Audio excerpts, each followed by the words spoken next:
who you surround yourself is who you become. So who you surround yourself is who you become. And they mentioned that the 5 people that you spend the most amount of time with is who you become. And this resonated for me because I think back to my teenage years, Mark, and probably the people I surrounded myself with, I did become. And that probably wasn't such a good little girl that my mum hoped me to be. The Better Mindset Podcast. Welcome to The Better Mindset, episode 3. I'm Mark. And I'm Bex. And this podcast is a series of conversations that help to seek you be better leaders, teachers, and to better use your tech for education. On today's episode, Bex has a framework for connecting with your perfect tribe. We explore the dark art of galvanizing and how you can better leverage this skill to make it better at your school. And Paul shares a brilliant new iPad and Mac tool to help you plan, assess, and present with your students.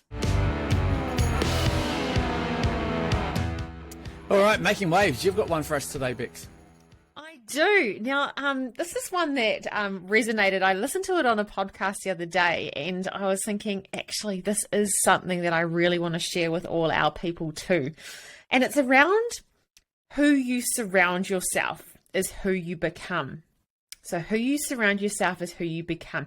And they mentioned that the 5 people that you spend the most amount of time with is who you become. And this resonated for me because I think back to my teenage years, Mark, and probably the people I surrounded myself with, I did become. And that probably wasn't such a good little girl that my mum hoped me to be.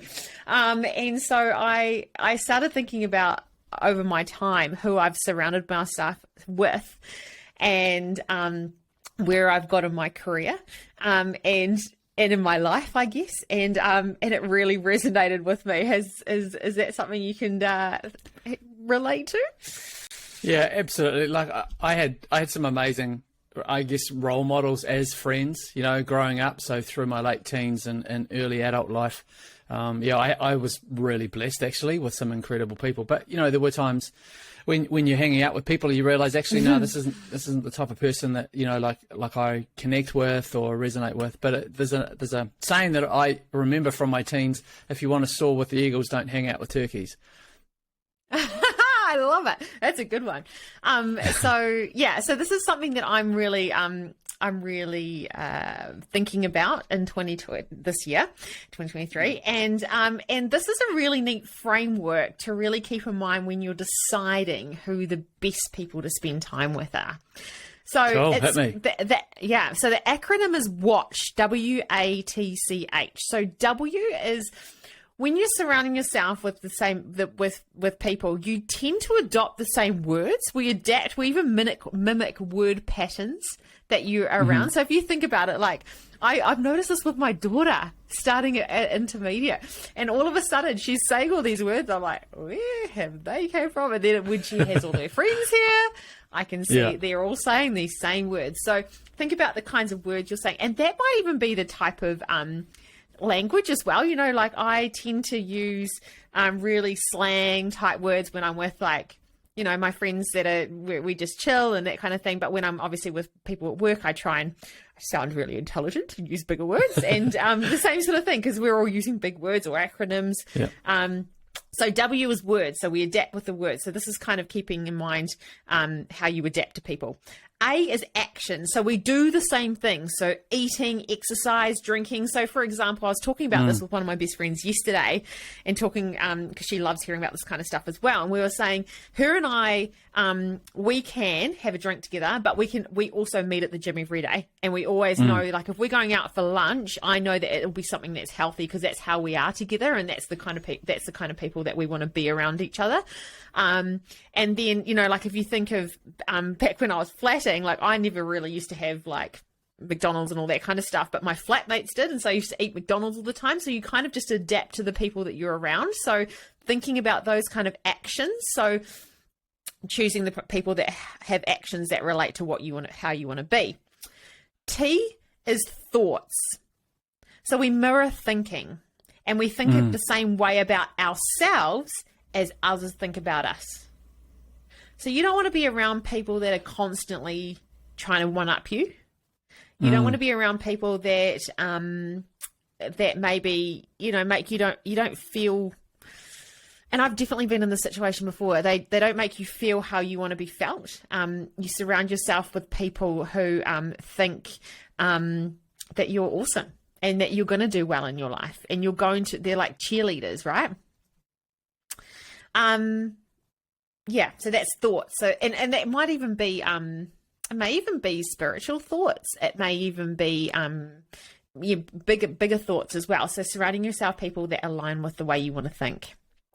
C, and you intuitively know too, don't you? So I was just thinking about the thoughts thing. I think subconsciously we know what other people think about us, and so that sort of makes me think about that a lot.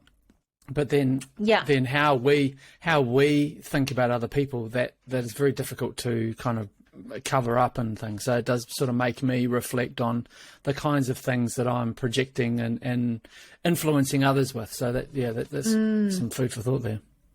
Yeah, cool. So C is character. So this is about your integrity. So disingenuous. If you're surrounding yourself with disingenuous type people, that's more likely to have impact on your standard. I can't. Do you want to dig deeper into that one? So character, I guess that I know. No, you go. Yeah, it's kind of like they're people that hold you to a higher standard, and they'll call you out if they see, a pattern behavior or see you saying something that might not kind of resonate with your values or that sort of thing. And if you're with people who don't have your kind of sense of character or the character that you'd like to grow and you have the same values around, then that's going to really start to erode who you are and your behaviours. I think you get away with a lot more with people who don't have that kind of sense of high value. Yeah, and I also made an active decision a few years ago not to surround myself with people who always were so judgmental, and all our conversations were just around other people and just kind of like slandering them.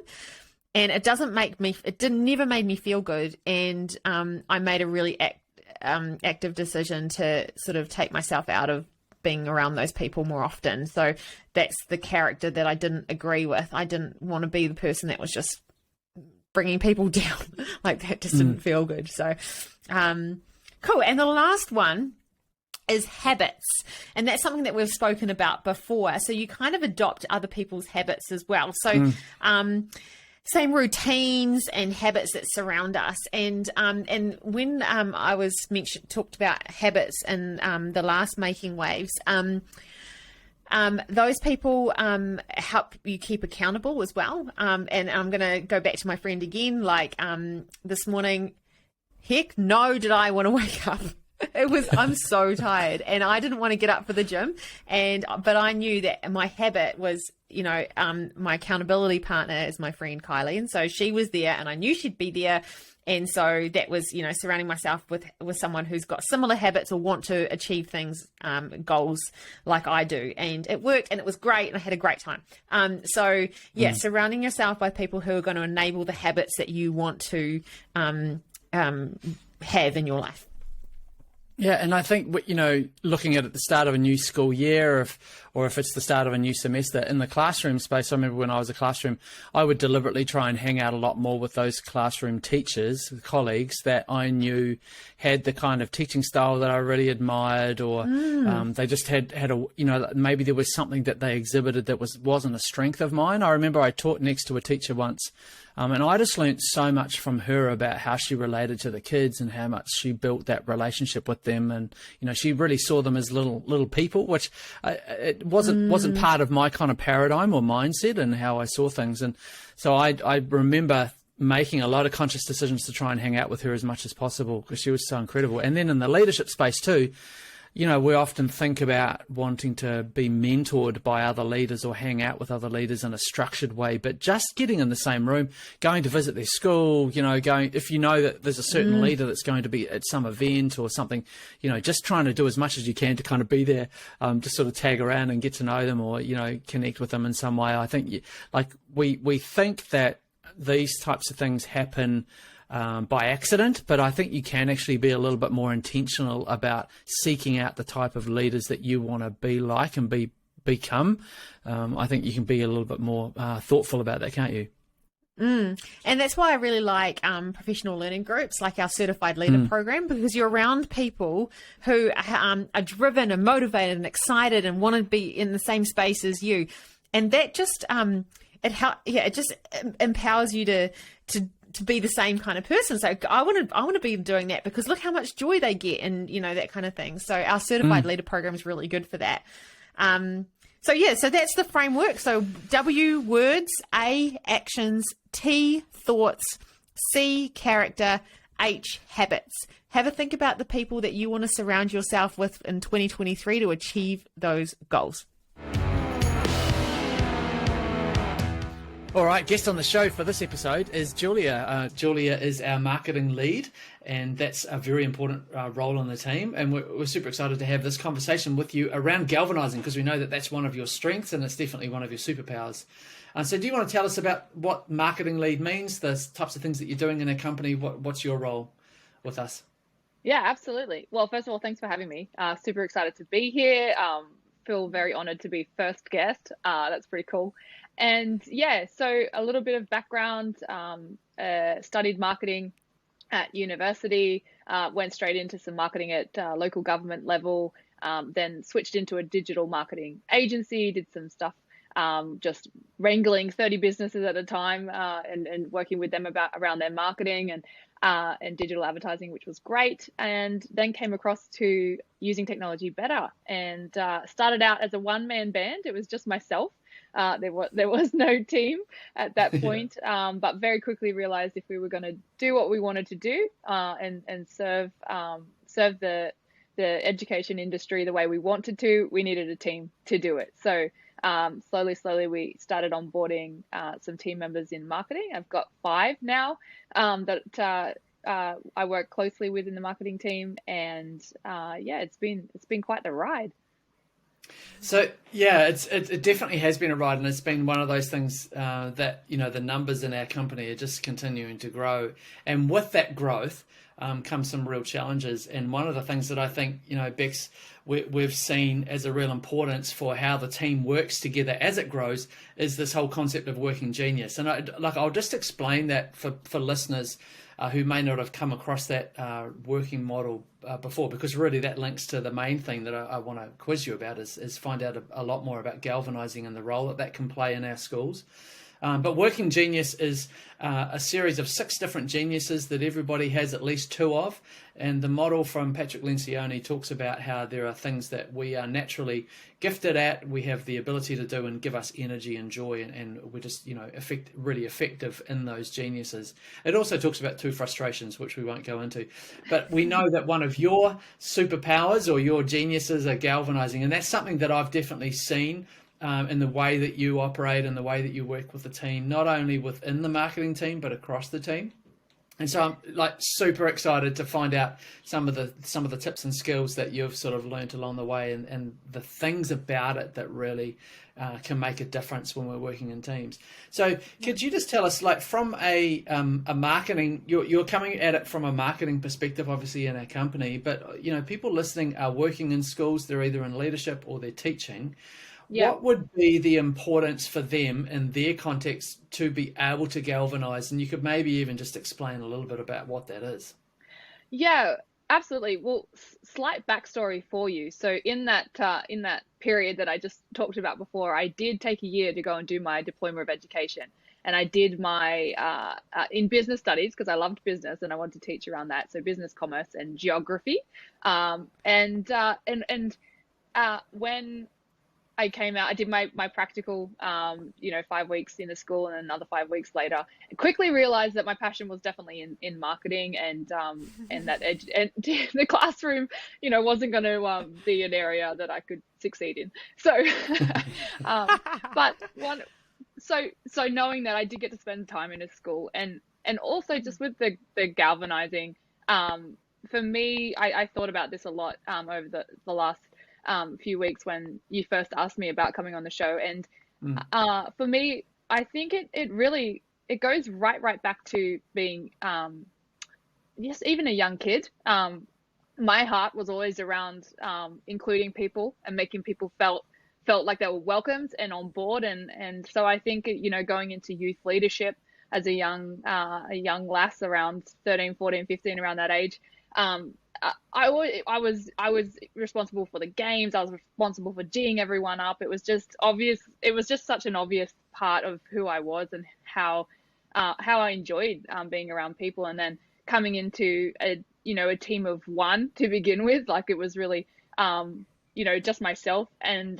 But then working at with UTB and going across cross function or cross departments, it really became galvanizing everybody, regardless of where they sat in the business, because at the end of the day, I G up my team and I galvanize my team, but there's also operations, there's also finance, there's also sales, there's also the trainers. So it becomes cross-functional, that galvanizing, and it's not just about my area of focus. And I think that can translate into schools and into that leadership and departments of, especially secondary, where you've got your faculties or departments of learning, and then and knowing that that galvanizing piece works not just for you and your internal team, but also across departments. And so in terms of like what galvanizing means to me, it's rallying everybody up, and it's allowing everybody to understand why we're doing something. And I think that's a key piece, because if really for galvanizing, at the end of the day, you just want a reaction. Because I think the hardest part about galvanizing is when you just met with nothing. If you're met with silence, it's just absolute pain. But even if you're met with a caution or concern about your idea that you're trying to get everybody on board with, you can work with that. You're like, okay, cool, let's talk this through. And you can either can see what they're saying, or you can sometimes get them on board because you can approach it in a different way. So yeah, for me, it's working with people, galvanizing. Really, it's that comes down to what it is. It's and getting them on board for where you're going and what the vision is. Yeah, I think you're right. It's a real cheerleading role, isn't it? It's one of those things that you just really need to inspire people and communicate and get them on board. And I think for a lot of the schools that we work in, often they engage with us to be able to come in and help them with, driving change or, improving teacher practice. One of the things that we often hear, Bex, is that, they've tried something before, or we've had some PD and it didn't really land. And the missing piece that you often hear people talk about is the fact that they didn't really get everybody on board, or they didn't understand the context and the why. And that's one of the huge things that people miss, isn't it? And I think that's one of the critical factors of galvanizing. That's one of the things that I've seen you do so well. So when you come into a meeting and you're explaining the what's behind what you actually want people to go away and do, like, that's galvanizing. But there's also a huge why behind it as well. Are there things that you do when you're going into a meeting that you're thinking you've actually got that top of mind? Is that a huge sort of priority in your head to understand make sure that people understand the context? Yeah, absolutely. And that's been a work on for me and a learning for me as well, because often my galvanizing failed because I didn't have that piece, the why behind it. And more than anything, it was, I think, of late, I would say in the last 2 to 3 years, it's not just about understanding the why myself, but understanding how to articulate the why in a way that your peers need to hear it to be able to get on board. And obviously, reflecting it in a way that makes sense to them and what their focus is on. So just part of my other genius is enablement. And so galvanizing enablement, that kind of for me goes hand in hand, because the next piece of the puzzle that I'm always thinking of is I need to inspire, and I need to make sure people are on board and they want this. And then I need to make sure they can do it. So what do they need to be able to do what they need to do? And so understanding the why, and then understanding like how to excite someone based on what who that person is. And that comes down to understanding people and giving people time and listening to them. I think you just touched on something there, Julia, that I was going to mention, was that what you also do really well to, I guess, enable your galvanizing is that people in our company really well. And it's the same as if you're and so that means you've got that established relationship and trust, so that when you're going to galvanize something and you're explaining your why, people go, well, we believe Julia and we believe what she wants to do because we trust her and we know that she's got her heart in the right place, and we know that she's, we're doing this for a reason, and that's the why. And I think translating that into a school context, and I think back to leadership that I've been in where you've given this whole, like maybe the strategic plan, you're given the strategic plan and this is what we're doing for the year. Those generally, that kind of approach falls flat on its face, and they can galvanize it till the cow comes home, but they haven't actually told them the why. They haven't built that trust with the staff to be able to get on board and be key stakeholders in that change of whatever description it is. And so the galvanizing may get that radio silence that you were talking about before. I think those key factors that you're really also those you really possess as well really contribute to your success with your galvanizing. I think that ultimately the why of a company or of a school has to be met with the why of the individual. So finding out why, as an individual, what's your why? What are you trying to achieve? What is it that you're hoping to, give to the world or give to the school? Once you can find out that, then you take the why or the vision of the school or the organization and you marry them, because they're going to marry. They're going to be the same thing. It's just about getting the perspective right for the individual. The dots lined up. And that takes time to know everyone's why, but it's so worth it. It's so worth that time and that understanding, because that's when you'll start to see traction. Yeah.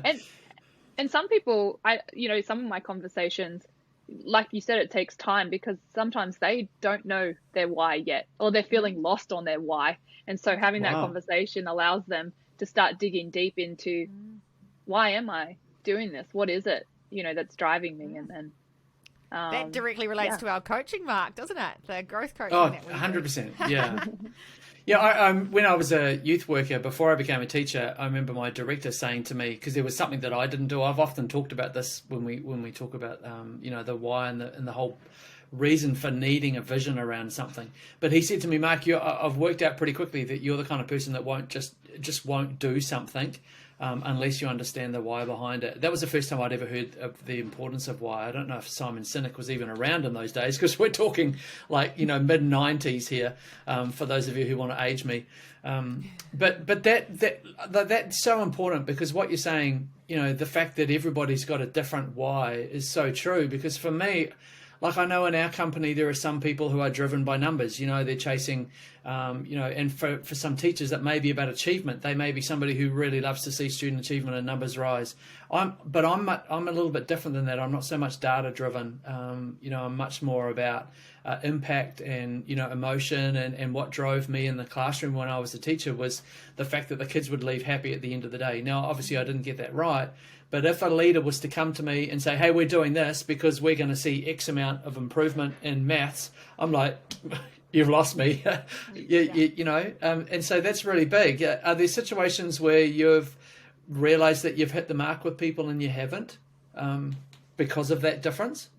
Yeah, absolutely. I think there's been even a 2022 project at UTB where we were galvanizing. We thought we had everyone on the boat. We thought we were going to, it was going to be great guns. And then, the project launched and it wasn't great guns and we didn't have everyone on the boat. That was a real reflection period for myself. And actually our general manager is really good with galvanizing as well. And so I've learned a lot from him as well in terms of just understanding, what it means to get people on the boat. And a learning that came out of that for me was not just assuming that we had people on the boat, but I think sometimes you have to go back multiple times throughout a project and make sure we still have someone on the boat. Are you still, still on board for this? Are you still across it? Do you still understand why we're doing it? Are you excited for it?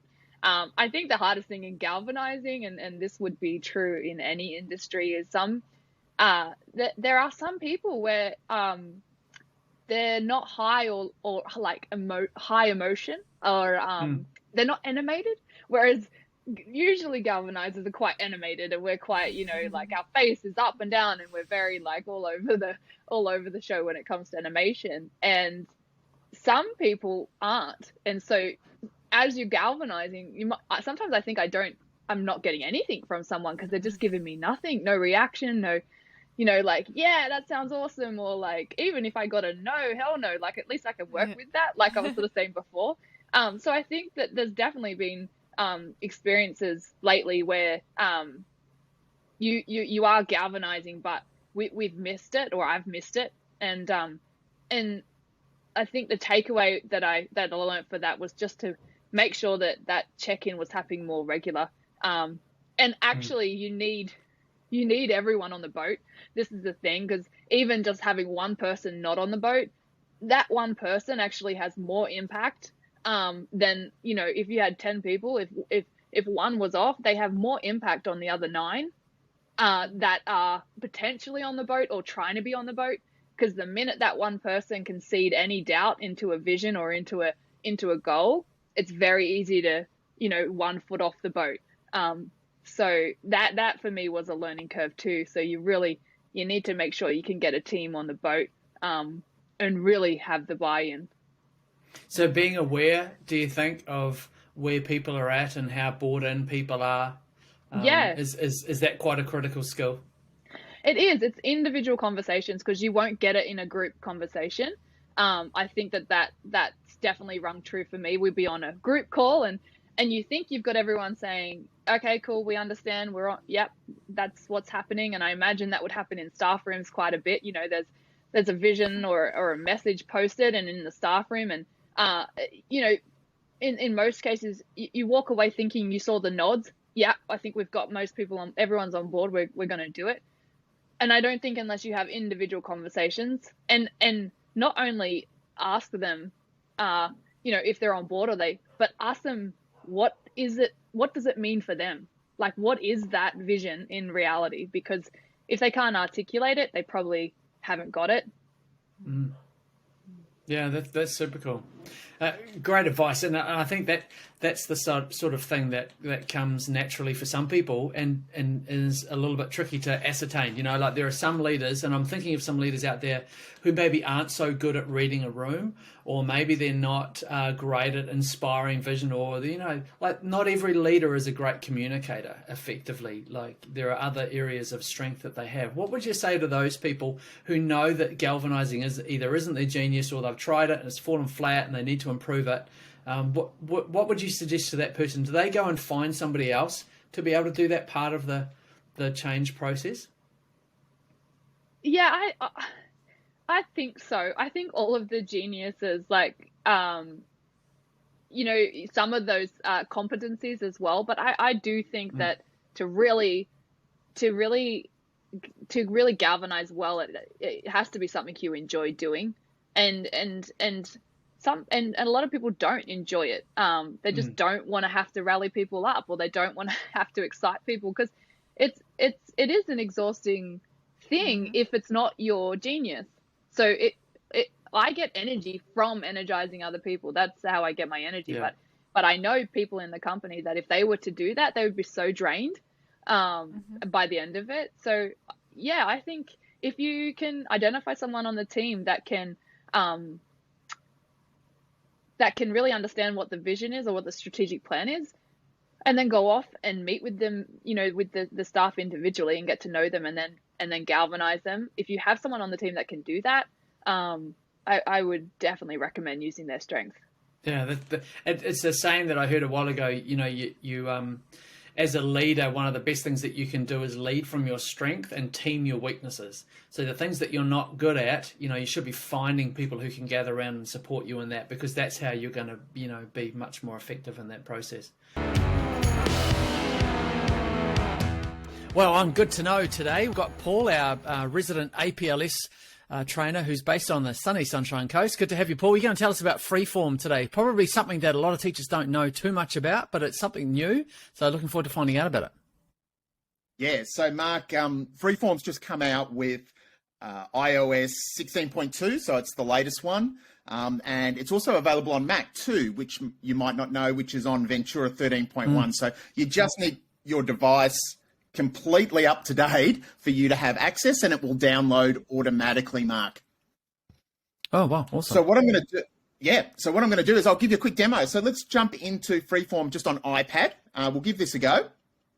You can see there it looks a little bit like some other kind of online whiteboards that you might know. It kind of looks a little bit like a Jamboard, or it's kind of got all those boards together, which is pretty cool. And we basically just create a board. So I'll show you some of the boards that I've got, but just to let you know, this works really well on iPad because it makes use of Apple Pencil. So if you're you love your sketchnoting, or if you like to kind of really incorporate design into your elements, this is where it really shines because it kind of works beautifully with Apple Pencil. So if I start a new one, this is just a new board there, and I get my iPad and my Apple Pencil ready here, you can see down the bottom it's got 100%. One of the cool things about this is it's a little bit like the Numbers app.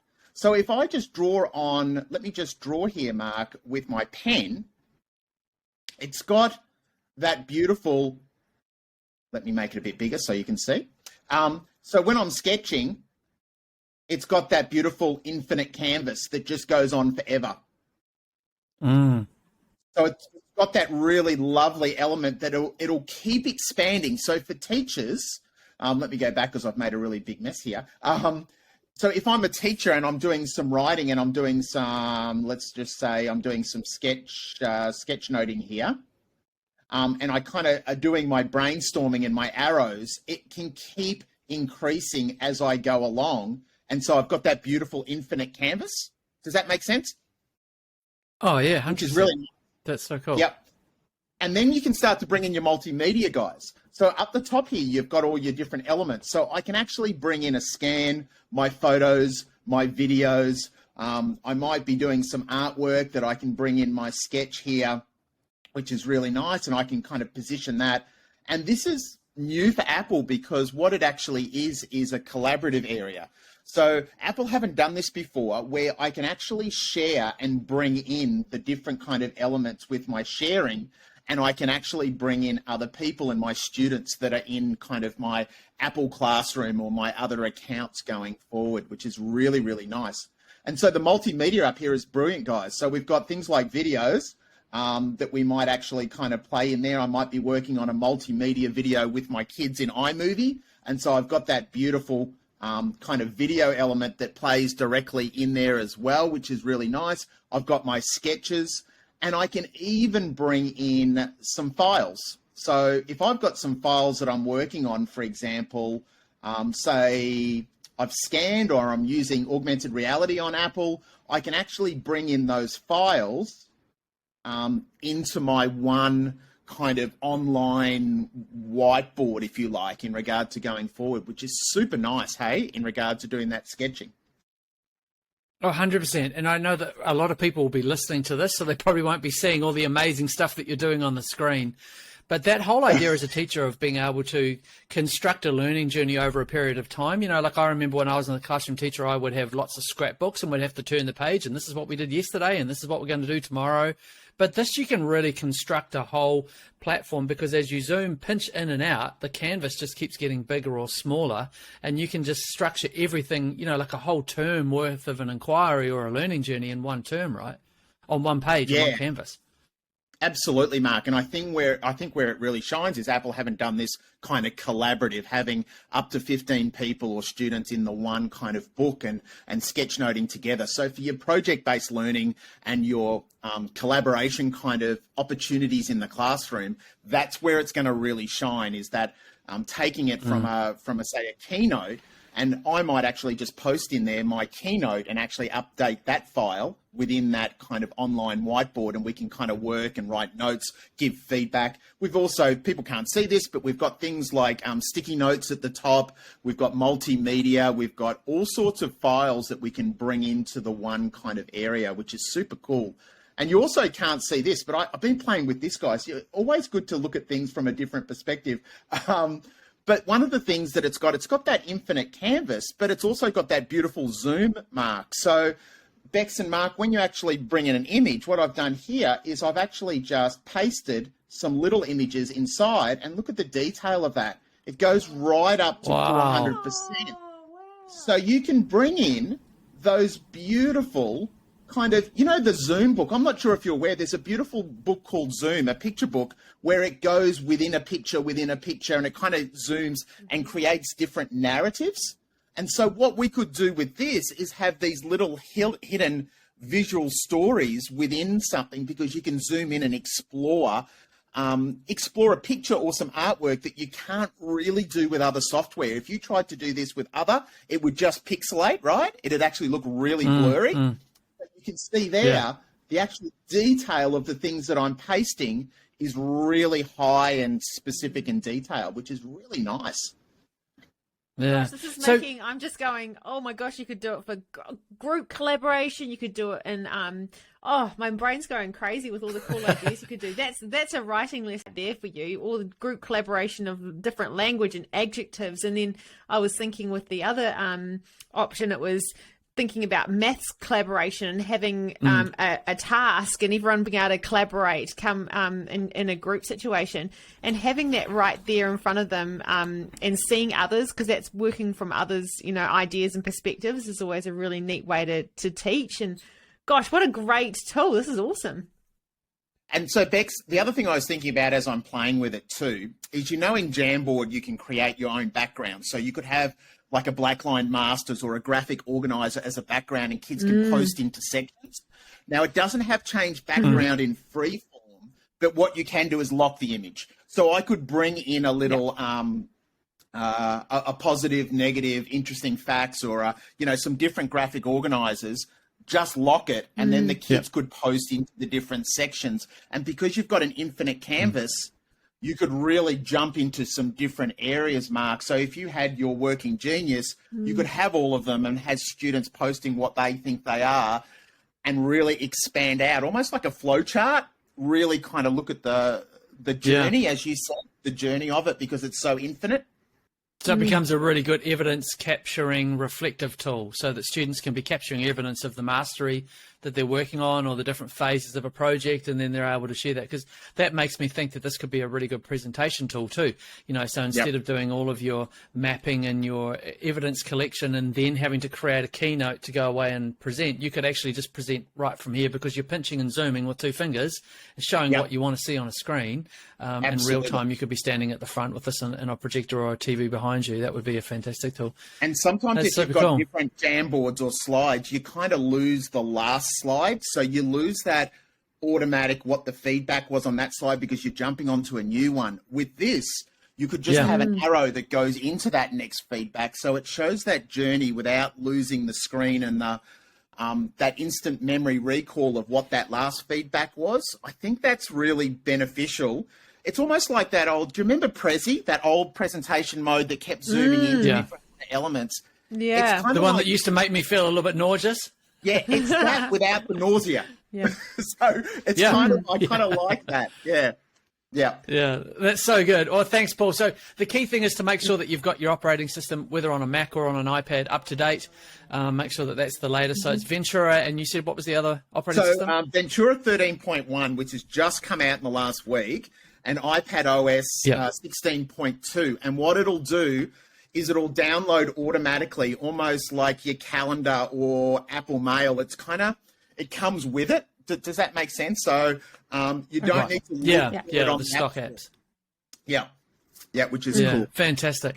Yeah, Great. Well, if we're on summer break at the moment, which is likely that for a lot of people listening to this, this is the perfect time to be able to have an explore and a bit of a tutu in the New Zealand. That's a te reo word for having a play. So perfect. Thanks for jumping on, Paul, and sharing that. That's fantastic. Thanks, Bex. Thanks, Mark. Thanks, Paul.